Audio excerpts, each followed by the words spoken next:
Affordable housing is defined as housing which is sufficient in quality and location and is not so costly that it prevents its occupants from satisfying other basic living needs.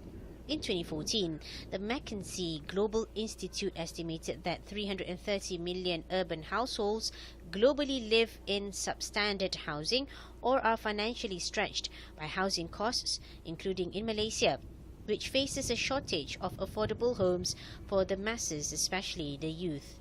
Property observer Ahya Isha said there is a big imbalance between what the market can afford to buy and what the market can't buy. This is a big burden to especially the youth of today. And I just want to state an interesting fact. It's not that the youth of Malaysians are not interested in property ownership. Some people say, hey, you know what, the youth, they don't care about property ownership, they are not interested, they are not aware about property ownership. Actually, they are. But they are so desperate because they are so frustrated because they cannot afford the homes. And it becomes something negative. Bank Negara Malaysia in a recent report stated that in 2016, houses in Malaysia remain seriously unaffordable by international standards with a median multiple of 5. The maximum affordable house price in Malaysia is estimated at around 282,000 ringgit. However, the actual median house price is 313,000 ringgit and beyond the means of many households. The median national household income is only 5,228 ringgit.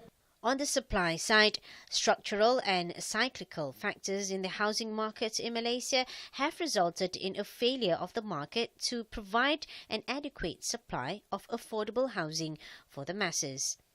On the demand side, growth in household income has not kept up with the rise in house prices.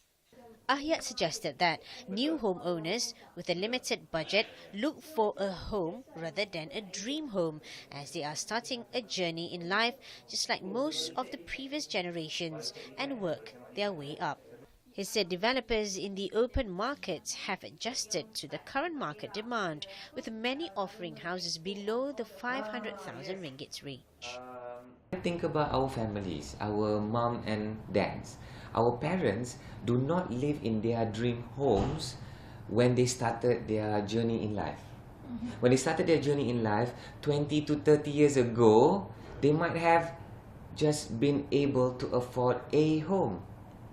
But maybe we as children, as kids, we didn't remember, or we might have lived in a very small home.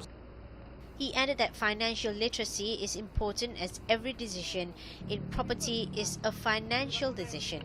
He said land that's near the public transport grid is very scarce as Malaysia is a decade too late in introducing the service, hence the higher demand and prices in those areas. And because it was 2 decades late, in my opinion, that's like almost one generation. So there was one generation that grew up thinking about owning a car, wanting to own a car. And a car is such an integral part of their lifestyle. It's not only a need, it's also a want. However, he said by 2022, with a good grid, there would be a shift with an increase in public transport commuters.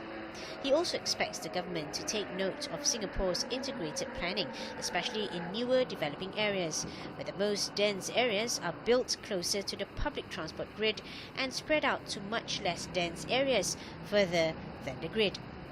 Whilst listening to the Rakyat's outcry, the government has made efforts to ease the burden by introducing affordable home programs such as Prima and PPA 1M, especially for first-time buyers.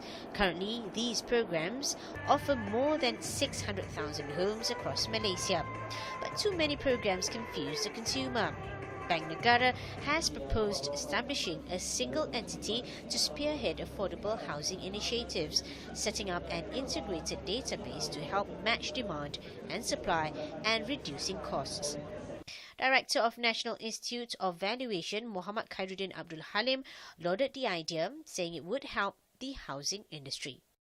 Kadang-kadang the behavior of pembeli ni, dia mungkin duduk di Kuala Lumpur, but at one time they will move to somewhere else outside Klang Valley, maybe probably. Tetapi data dia tidak di-capture apabila dia nak beli rumah di negeri lain. Jadi kalau kita mungkin ada satu body yang boleh maknanya melihat perkara tersebut, saya rasa itu mungkin satu benda yang boleh kita fikirkan untuk kebaikan bersama. Will this never-ending issue be resolved? And what impact will it have if it is not adequately addressed? Only time will tell. Zafirah Kamal, BERNAMA News Channel.